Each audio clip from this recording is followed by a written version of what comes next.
Are old strategies not working for current Pokemon? Of course not. Are you feeling any new competitive meta since Black Bolt and White Flare? Stay tuned. Let's go through the meta deck analysis of this new set and the change in the landscape. Let's not start going through that entire thing and trying to just keep up. Let's dominate. Let's see how the shift goes. And let's take a look at the current environment and get some insight. You need to climb in ranked on PTCG Live, or if you want to be competitive in the actual card game for your local game store. Stay tuned.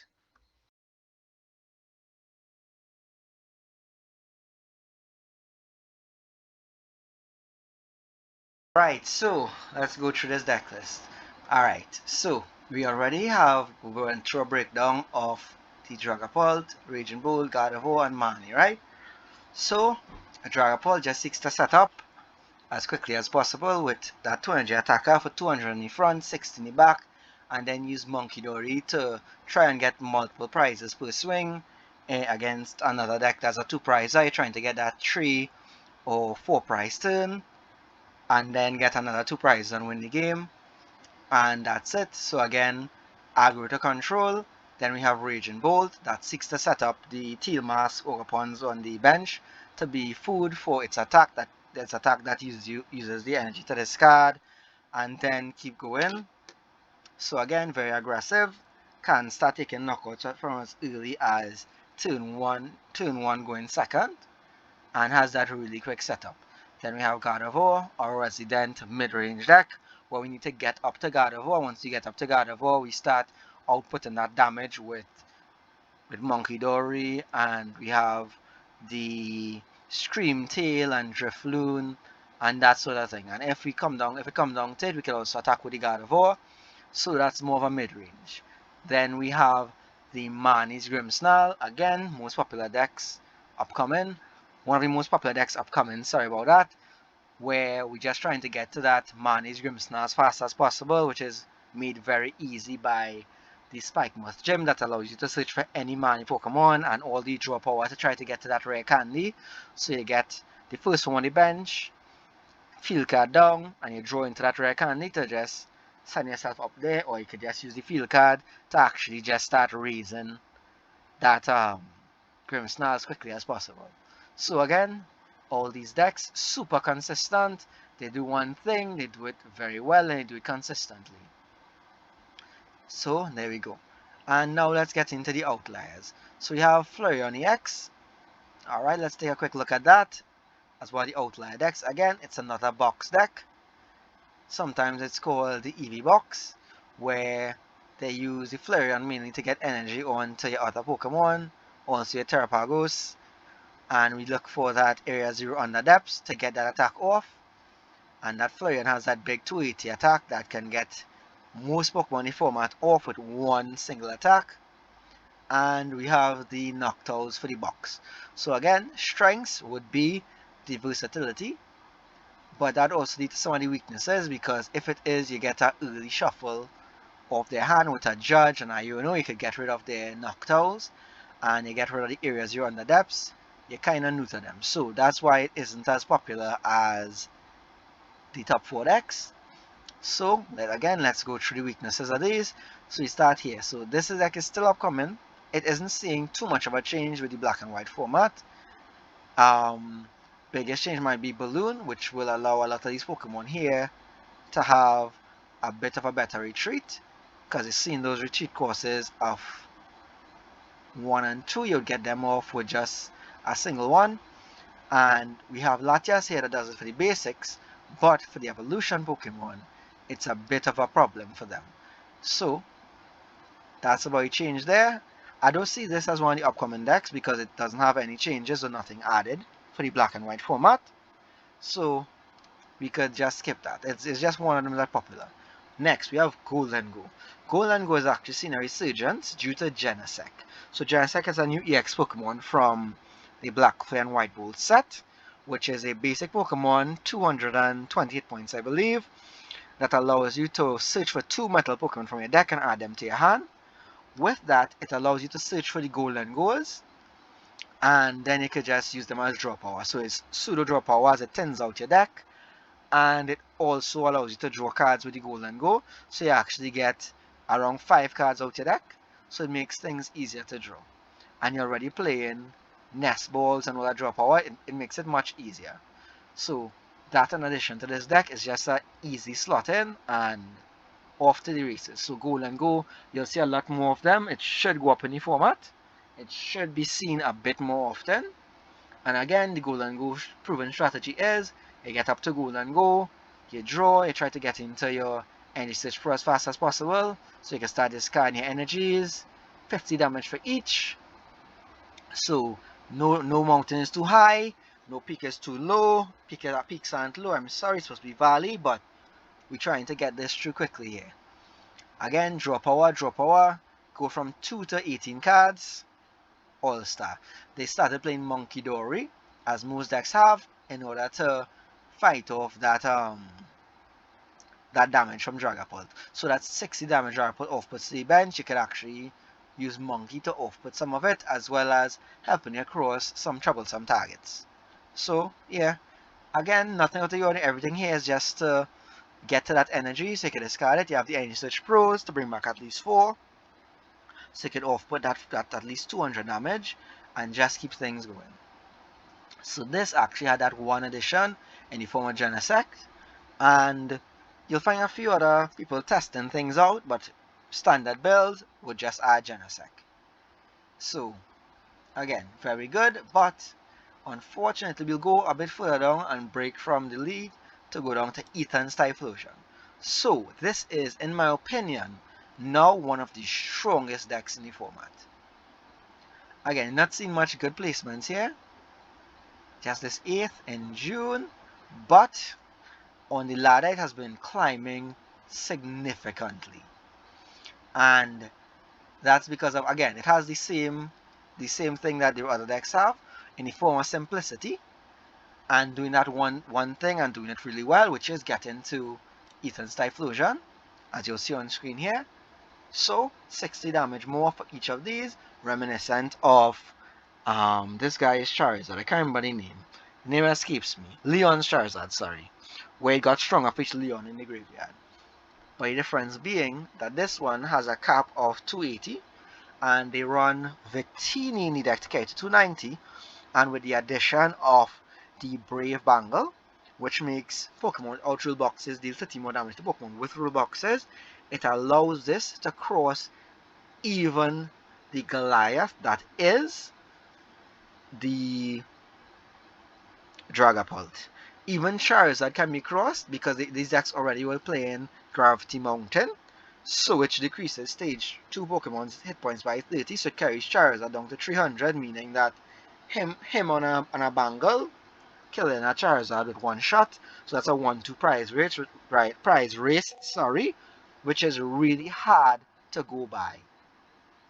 And that in itself would be a very, very big game changer, because again, Ethan's Adventure actually brings 3 Ethan Pokemon or Fire Energy, any combination you would like, to your hand. So you can consistently output the Typhlosion, and the Quilava actually brings the Ethan's Adventure to your hand. So the deck is just a loop. My personal add to the deck was Alomola, which allows you to bring back a basic Pokemon with 70 or less, once per turn, once in the active. So you could actually start bringing back Cynthia died and start back the cycle all over again. And with Balloon, you get that free retreat, so you have a really good engine going there.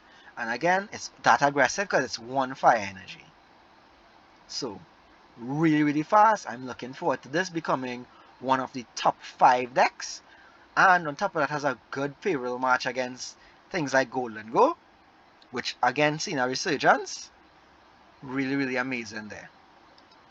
I already have a video on my channel going over the Ethan's Typhlosion deck, so we won't be going through that again. We'll do a bit of skipping. So we have the Joltik Box. Again, another super aggressive deck using Joltik to actually bring energy to your Pikachu, to your Iron Hands, to try to force a uneven prize race, to try and get those knockouts as fast as possible. So let's go. See you go. We have Joltik.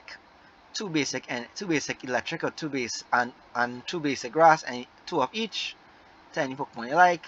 So you put it on Pikachu for that 300 damage attack. You say 3 Metal Energy by yourself, or they sometimes use Sparkling Crystal.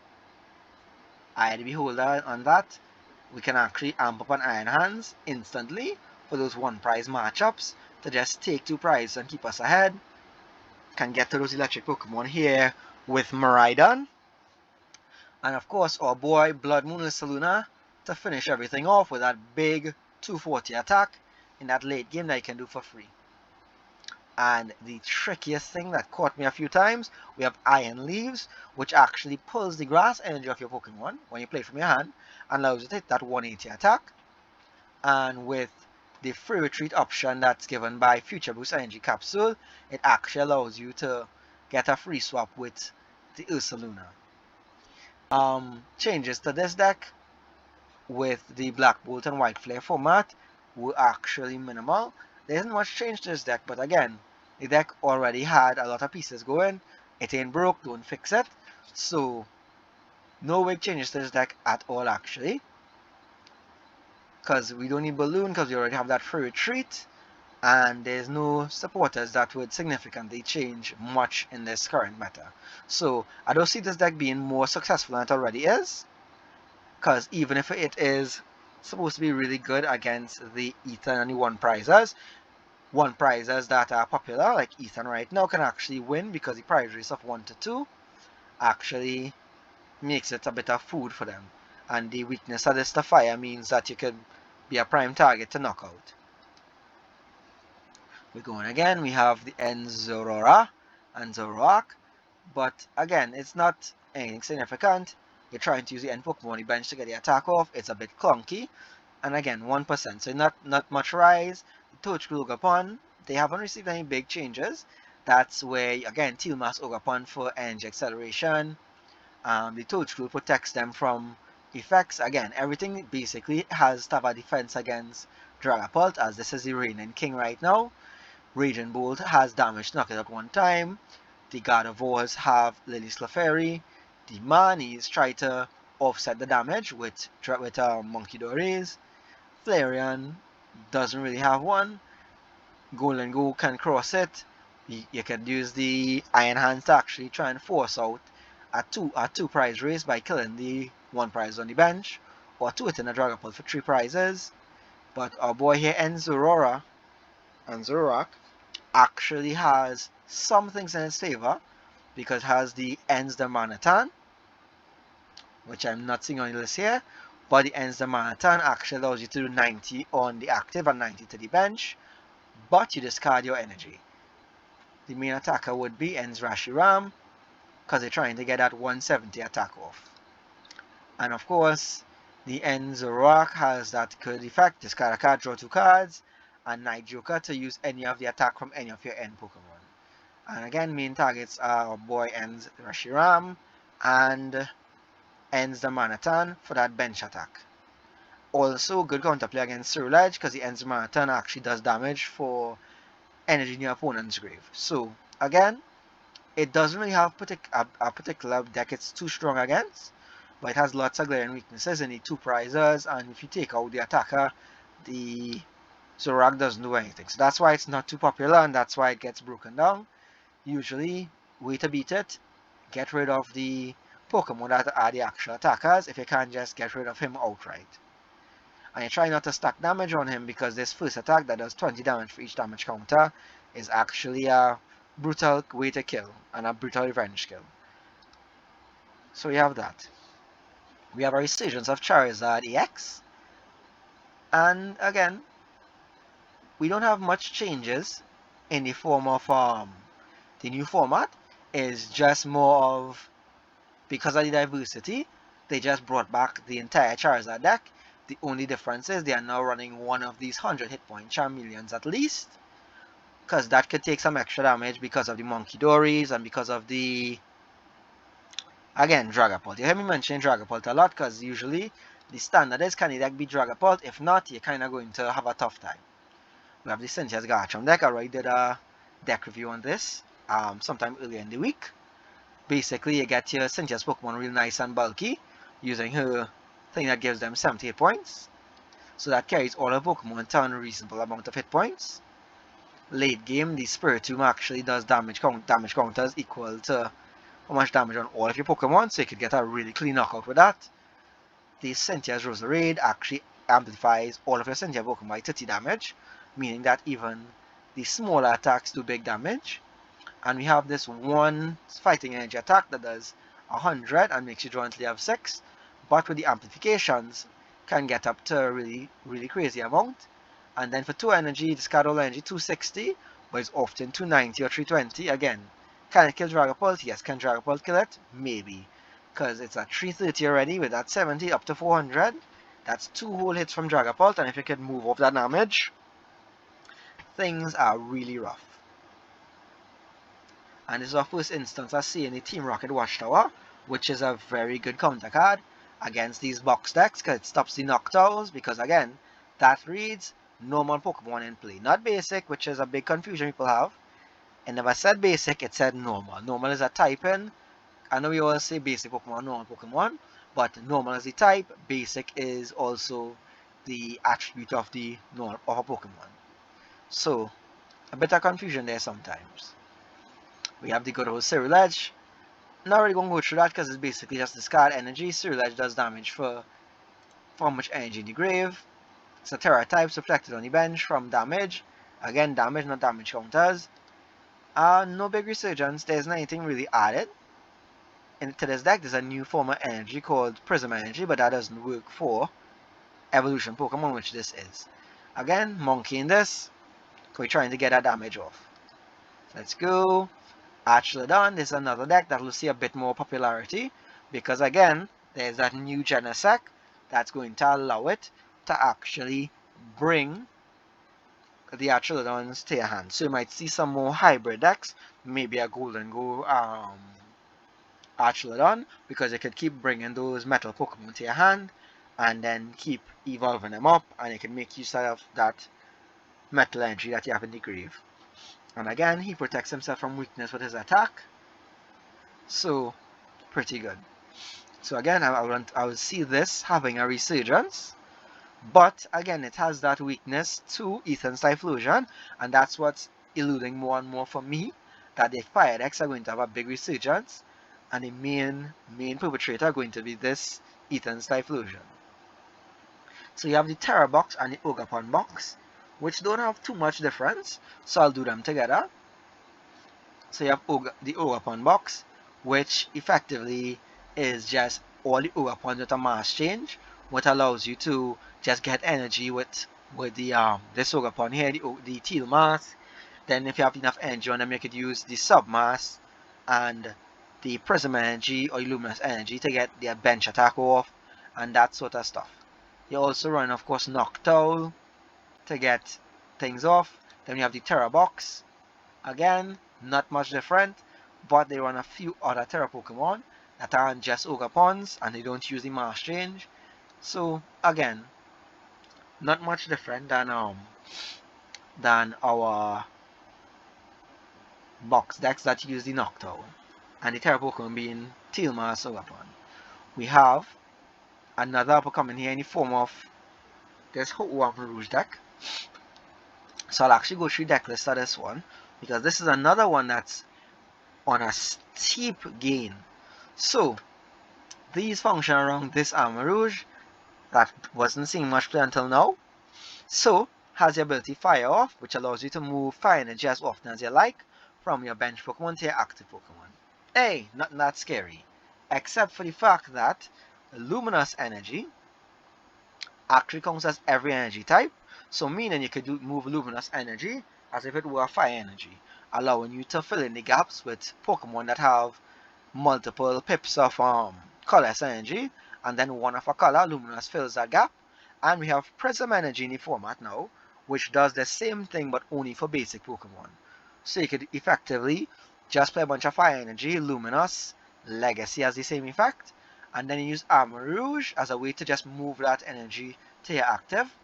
So you can get Ho-Oh to bring the fire, 2 per turn, your money put a third, and you keep going. Iron Hands will use that Luminous or Prism Energy as the electric pip, and then you move Fire Energy and you get that Amp You very much. We have Heart Flame Ogerpon, which does that 140 more if you discard all the energy attached. Again, big knockout. Wellspring Mask, again, that you keep seeing the thing there with that one pip. We have Tera Box, again, that one pip. And 2 colors, so you can move 2 Fire Energy and just keep it going. Regigigas, this fucker here, horrendous.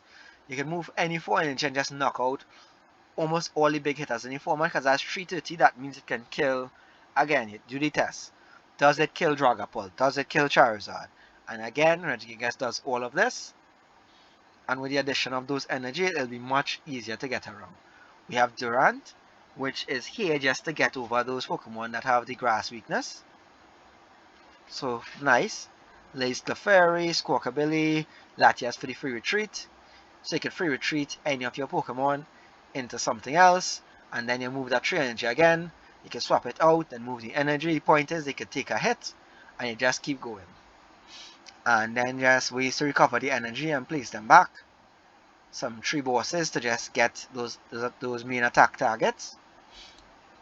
And again, many of this on the ladder, the addition of Prism Energy in addition to Luminous, means this deck has so much going for it.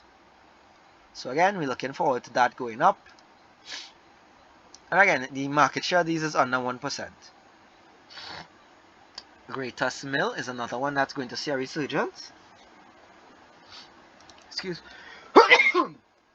Excuse me there. See this Land Collapse attack? With the loss of Double Turbo, the deck actually was falling through. But now we have that Explosive Energy, which provides 3 colors to evolution Pokemon, and you discard in the end phase. With Great Tusk, a new revival, as you'll be able to actually just search for that with the Ancient Sporter. That makes you mill it up 8 and you just take 2 cards, and then you just use the Land Collapse for 4. A good example of a control deck. Again, I don't think I'll see such a big showing because we haven't actually seen it in a tournament very often, and they haven't had too much great places, but they're still here and alive and kicking, so we can look forward to that. Alright, and again, going to Hop Zacian here. Hop Zacian hasn't had any significant changes really, so we won't really have much changes in that. Iron Thorns actually hasn't had much in the form of changes. It's still here in the format, but with the variant using, let's see, this is Crustle. Ready for some? Crustle. So Crustle has protection just like Mimikyu, but a bigger shred attack. So it's more of again a control. They're trying to drain off your resources. Dragapult can't kill it.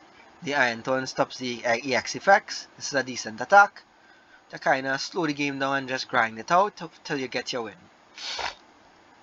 Sorry about that. There's a little cold weather here, so excuse my voice a bit. And here we have the Future Hands build. No changes there. We have Roaring Moon. No real change. It's just basically a dark deck, and we're just trying to go through. No new cards really added to the format for them. And just for a quick summary here, the top decks haven't had any significant additions besides the Balloon and maybe Hilda as an addition for Dragapult as a sideline card, or even for the Flareon box, or the EV box as you would call it. Maybe the addition of Hilda that brings an evolution Pokemon on any energy. We could kind of see that coming in. But everything else hasn't had any big leaps, and there aren't any breakout Pokemon from the Black Bolt White Flare set as yet. So you can look forward to that. But again, the Armarouge and the Typhlosion, keep an eye on those as they are going to make a big resurgence, because that straight one prizer has a good advantage against all the top 4 decks in the format here. Or even you could say top 6 decks in the format here. You could even say 7, 8. This is Grass, 9. So that's like top 9 decks. That's a share of like 30, 45, 60, like 75% of the meta loses, theoretically, to Typhlosion. So Typhlosion is my pick of the deck to just usurp the throne here. Again, it won't always win against Dragapult. Dragapult is super oppressive, but we can look forward to those kind of things. So I'll do some upcoming videos where I actually go through the breakdown of some of these decks and their weaknesses. But again, we try not to stay behind. We're actually looking for which decks actually making the way up and to prepare for them. And to me, the ones that fit that criteria are the Gholdengo, the Armarouge box, the Typhlosion most of all. I didn't cover the Rocket's Mewtwo because the Rocket Mewtwo flopping a lot, and you're actually seeing less and less of it as it isn't as effective as previously thought. So that's kind of a flop. Thorns is one of my favorite decks, but it's actually sinking as well. Royal Moon as well, because right now the giving up 2 prizes is really bad, and because it remains on 38 points, all those decks with Ogerpon, sorry, not Ogerpon, Monkey Dory actually just move 30 damage and kill it. It's a big feel bad, and Blissey decks are not the most impressive. They haven't had a good showing in a very, very long time. So they're just here because it's one of the more important decks. And still under a fraction of 1%. And there we go again. Still on that 1%, but I'm expecting this to go a lot further. The Joltik Box is a bit of a touchy subject. We'll need a bit more in the form of analytics to go through it. But that's the actual breakdown of the meta right now. And the big changes with the Risa Black Bolt and White Flare. So I'll do another video on each of these decks, and I'll start with the top 5 decks here, so you can stay tuned for that. And we'll do the common deck list, and we'll go through the breakdown, how they work and their weaknesses. I'm not going to one video to clickbait anybody. We'll just be doing a batch video as we go down this list, and we'll work our way through. So again, if you stay tuned till this point, thank you, I appreciate it. I'm trying to consistently put out the videos for you all. Let me know if you enjoy it. Much peace, love, thank you, have a good day.